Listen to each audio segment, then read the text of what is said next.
So ఈ question define public administration and explain it's evolution in India అనే question 2020లో వచ్చింది.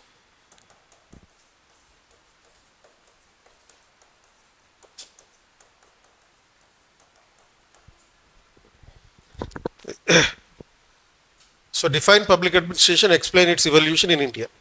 భారతదేశంలో ప్రభుత్వ పాలన పరిణామ క్రమాన్ని వివరించము.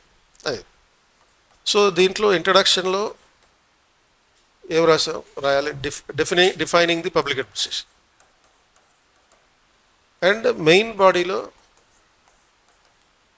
ఇవల్యూషన్ రాయాలి. Evolution of public administration in India. భారతదేశంలో ప్రభుత్వ పాలన పరిణామ క్రమం. So first ancient period, second medieval period, third modern period, then fourth post modern, post independent,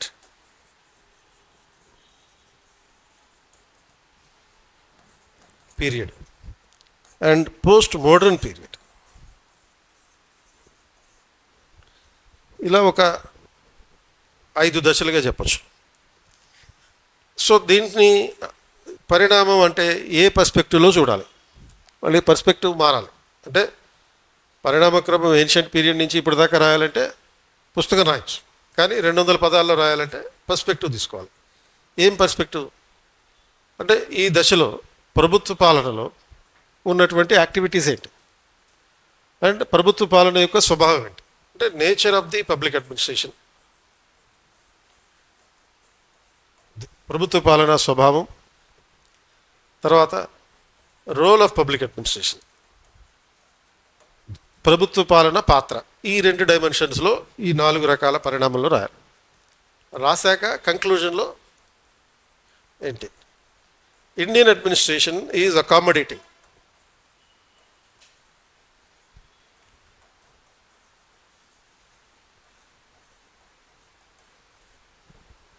అది భారతదేశ పరిపాలన అకామిడేటివ్ అంటే సర్దుకుపోగలగడం, మారుతున్న పరిస్థితులకు అనుగుణంగా మారగలగడం.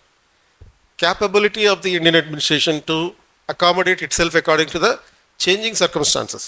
ఇది ఓవరాల్గా రాసినటువంటి ప్రజెంట్ చేసినటువంటి ఆన్సర్. సో ఇంట్రడక్షన్లో ఏం చెప్పాలి? Defining the public administration. Public administration stands for the art and science of managing the affairs in the government. ప్రభుత్వంలో జరిగే కార్యకలాపాల యొక్క శాస్త్రము మరియు కళను ప్రభుత్వ పాలన అంటారు.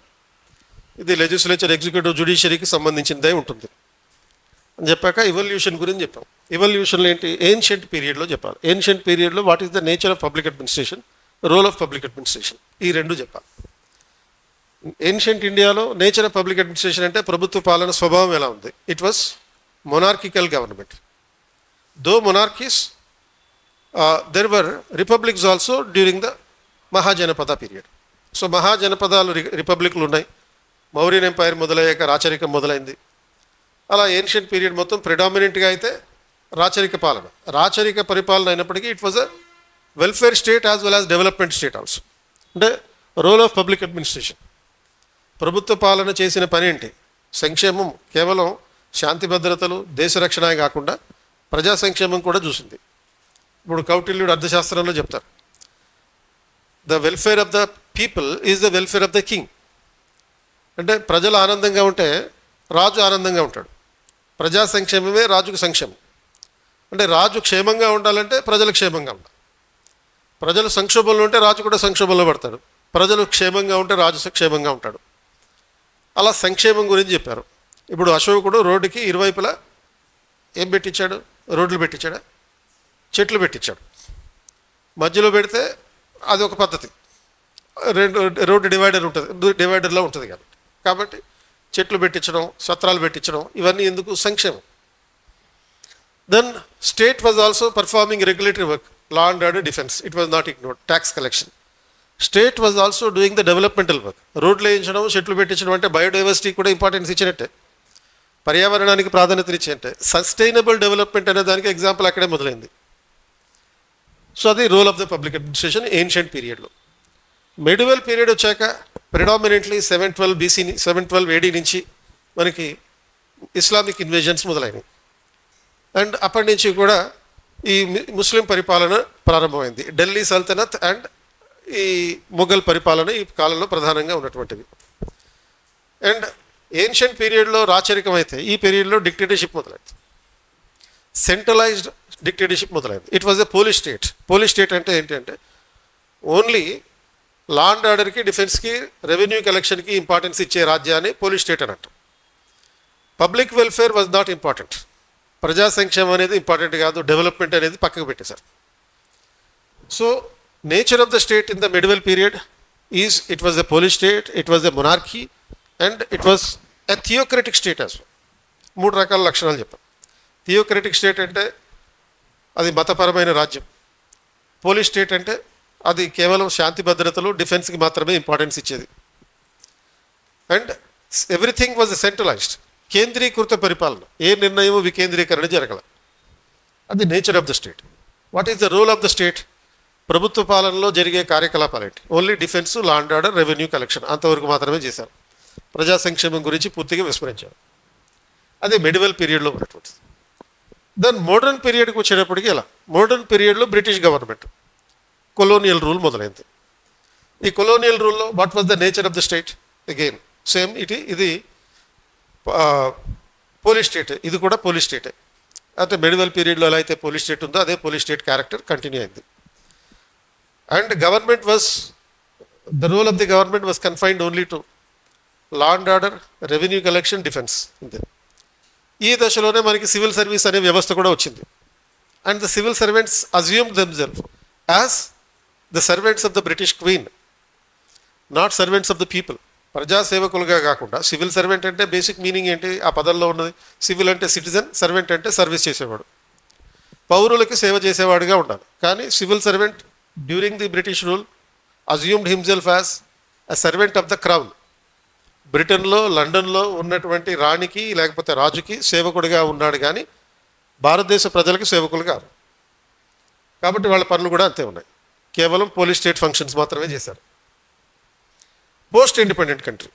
ఇండిపెండెన్స్ వచ్చాక భారతదేశానికి స్వతంత్రానంతరం ఉన్న పరిస్థితి ఏంటి? నేచర్ ఆఫ్ ద స్టేట్ మారింది. ఎలా మారింది? డిక్టేటర్షిప్ నుంచి డెమోక్రసీకి వచ్చింది. పోలీస్ స్టేట్ నుంచి వెల్ఫేర్ స్టేట్గా మారింది. ఆ transformation from police state to welfare state in the 20th century, 20వ శతాబ్దంలో ఈ మార్పు అనేది మనకి స్పష్టంగా కనపడుతుంది. And role of public administration. ప్రభుత్వ పరిపాలనలో ఏం పనులు చేసేవారు? ప్రధానంగా చేసిన పనులేంటి? మామూలుగా రెగ్యులేటరీ వర్క్ కంపల్సరీగా చేయాలి. రెగ్యులేటరీ వర్క్ అంటే లా and order, defence, revenue collection కంపల్సరీగా చేయాలి. తర్వాత వెల్ఫేర్ యాక్టివిటీస్ చేశారు. తర్వాత డెవలప్మెంటల్ వర్క్స్ చేశారు. ఎలా చేశారు అనేది కూడా ఇంపార్టెంట్. అంటే ఈ పనులన్నీ ఎలా చేయడం జరిగింది?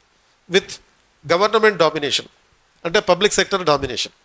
99% వరకు ప్రభుత్వ రంగ ఆధిపత్యం మాత్రమే ఉండేది. ప్రైవేట్ సెక్టర్ అనేది లేదు. ప్రైవేట్ సెక్టర్ ఉన్నా కొంచెమే ఉండేది. ఉన్న ప్రైవేట్ రంగ సంస్థలను కూడా గవర్నమెంట్ నేషనలైజేషన్ పేరుతో తీసేసుకుంది. ఇప్పుడు ఎయిర్ ఇండియా ఉండేది. ఎయిర్ ఇండియా ఒరిజినల్గా ఎవరిది? టాటా వాళ్ళది. అది గవర్నమెంట్ నేషనలైజ్ చేసింది. 20 బ్యాంకులు ఉండేవి, ప్రైవేట్ రంగంలో బ్యాంకులు ఉండేవి, వాటన్నింటినీ గవర్నమెంట్ నేషనలైజ్ చేసింది. సో ఇట్లా ప్రైవేట్ సంస్థలు కూడా గవర్నమెంట్ టేక్ ఓవర్ చేయడం అనేటటువంటి పరిస్థితులు, they was a domination of the public sector. అది గవర్నమెంట్ స్వభావంగా ఉండేదన్నమాట. And it was a planned economy. Planned economy ఏంటంటే ప్రణాళికాబద్ధమైన ఆర్థిక వ్యవస్థ. We have adopted a 5-year planning system. So అది ఈ పోస్ట్ ఇండిపెండెంట్ ఇండియాలో జరిగినటువంటి ఆస్పెక్ట్. తర్వాత పోస్ట్ మోడర్న్. పోస్ట్ మోడర్న్ అంటే పోస్ట్ 2000, అంటే 21వ శతాబ్దంలో అనమాట. 21వ శతాబ్దంలో ప్రభుత్వ పాలన స్వభావము, పరిధి మారినాయి. మళ్ళీ ఏ విధంగా మారింది?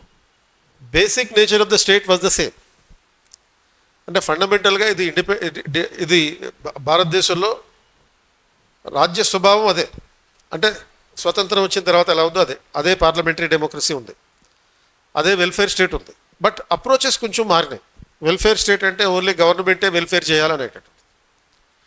బట్ ఇప్పుడు పోస్ట్ మోడర్న్ పీరియడ్లో 21వ శతాబ్దంలో గవర్నమెంట్ మాత్రమే కాదు, ప్రైవేట్ కంపెనీలు వెల్ఫేర్ ఇన్వాల్వ్ అయి ఉన్నాయి, ఎన్జిఓలు వెల్ఫేర్ ఇన్వాల్వ్ అయి ఉన్నాయి, ఈ ముగ్గురు కలిసి కూడా వెల్ఫేర్ చేస్తున్నారు.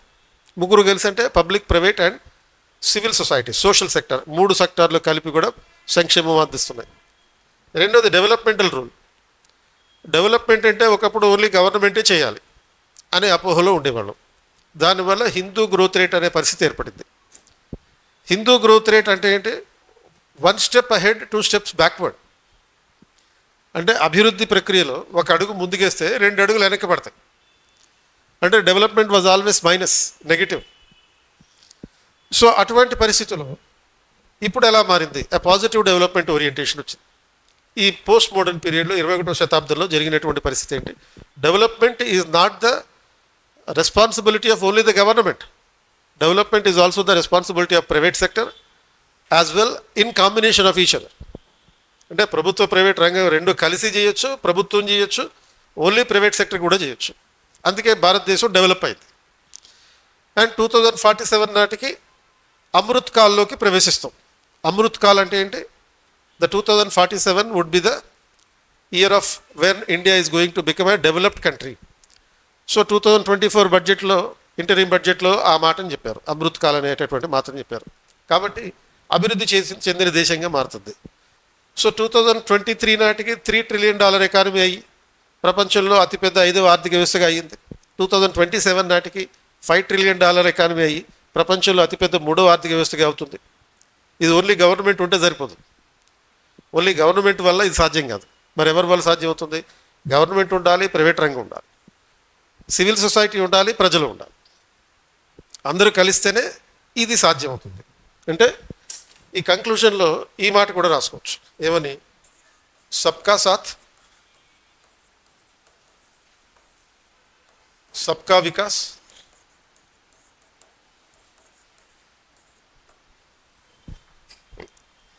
సబ్కా సాత్ సబ్కా వికాస్. అంటే సబ్కా సాత్ బై ఇన్వాల్వింగ్ ఎవ్రీబడి, సబ్కా Vikas the development of everybody, and సబ్కా ప్రయాస్.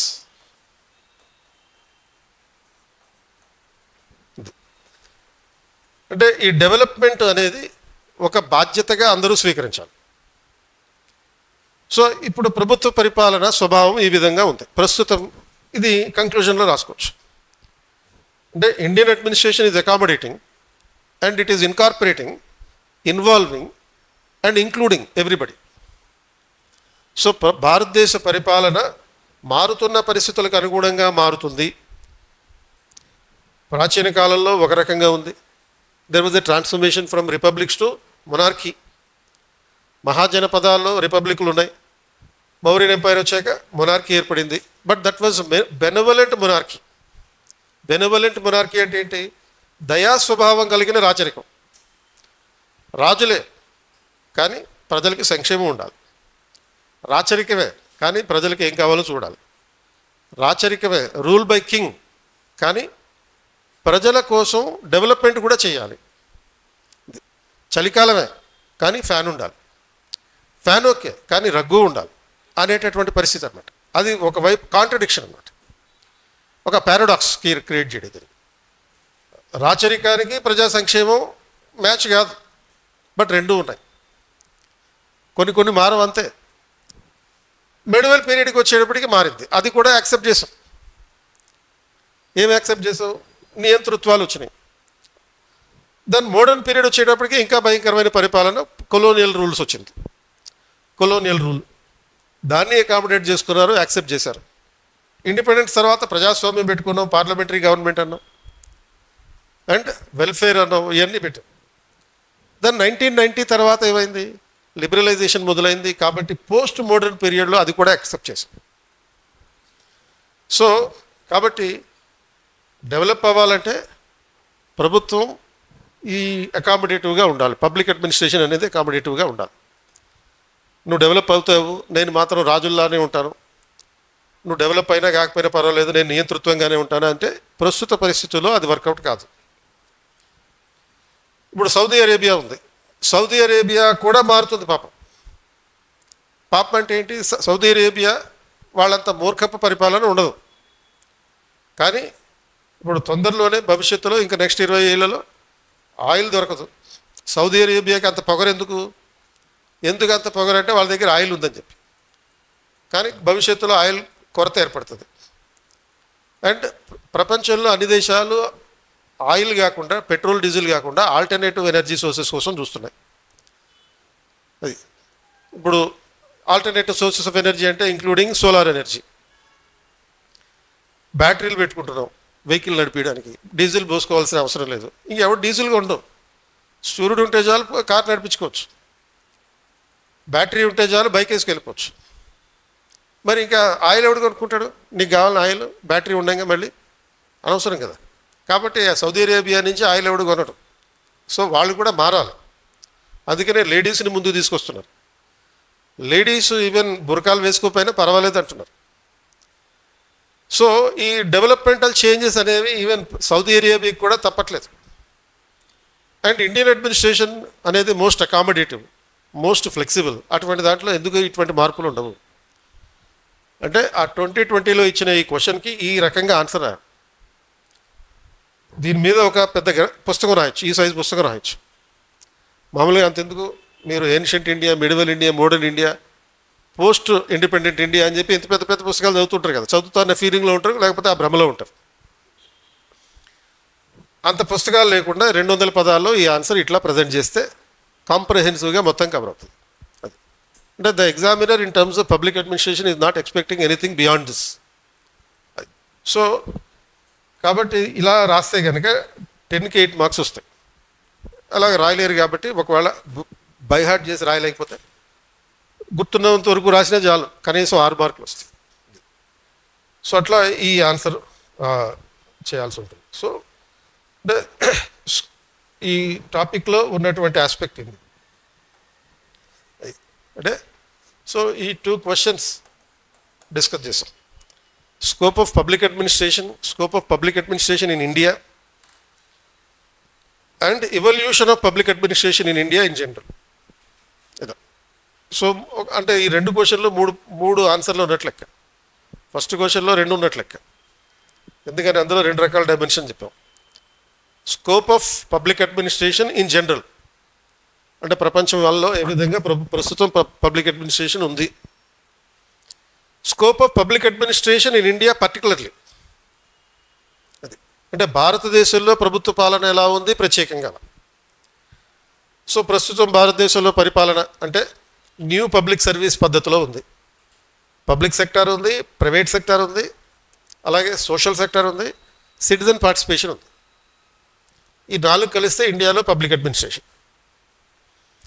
సెకండ్ క్వశ్చన్లో చెప్పింది ఏంటి? Public administration evolution in India, భారతదేశంలో పరిణామక్రమం ఎలా వస్తుంది?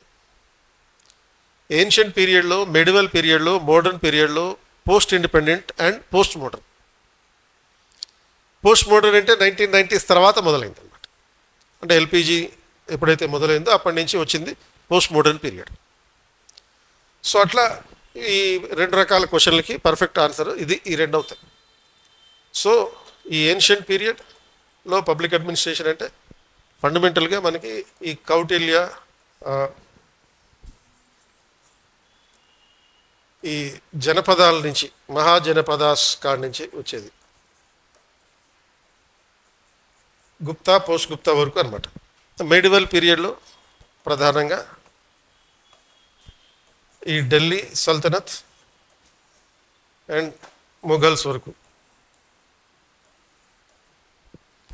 అంటే ఈ పోస్ట్ మొఘల్స్, ఈ చిన్న చిన్న మొఘల్స్ ఉంటారు చూడు, వాళ్ళ గురించి కాదు. పెద్ద పెద్ద మొఘల్స్ ఉంటారు చూడు, వాళ్ళ గురించే ఈ అడ్మినిస్ట్రేటివ్ ఫండమెంటల్ క్యారెక్టరిస్టిక్స్. అంటే ప్రతి మొఘల్ రూలర్ గురించి చదవక్కర్లా, basic characteristics of the entire Mughal administration, predominantly Akbar administration and Aurangzeb administration, వీళ్ళిద్దరిది చూసుకుంటాం. సో ఇక్కడ ఏమీ చదవం, ఎవరు అక్బర్ వాళ్ళ డాడీ ఎవరు, వాళ్ళ అబ్బాయి ఎవరు, ఔరంగజేబ్కి పిల్లలు పుట్టారా, పుడితే ఎంతమంది పుట్టారు, అవన్నీ మీరు హిస్టరీలో చదువుకుంటారు. బట్ అక్బర్ అండ్ ఔరంగజేబ్ వీళ్ళిద్దరిది ఆల్మోస్ట్ 100 సంవత్సరాల పరిపాలన. మొత్తం మొఘలాయి అడ్మినిస్ట్రేషన్లో 100 సంవత్సరాలు వీళ్ళిద్దరే కవర్ చేశారు. సో వీళ్ళ అడ్మినిస్ట్రేషన్ ఎలా ఉంది? More or less what ever that was created by Akbar continued by Aurangzeb.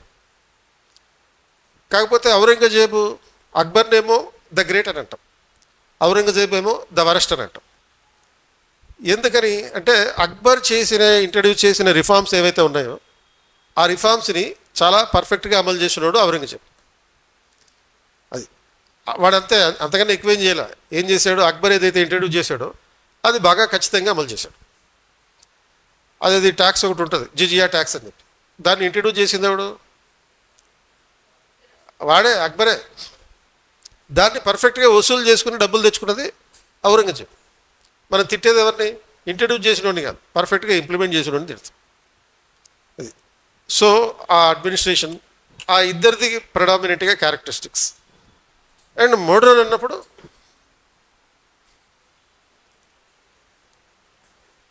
ఈ British colonial rule, east India company and crown rule. Company rule, crown rule, ఈ మూడు ఈ పరిణామ క్రమంలో వచ్చేటటువంటి అన్నమాట. So tomorrow continuous.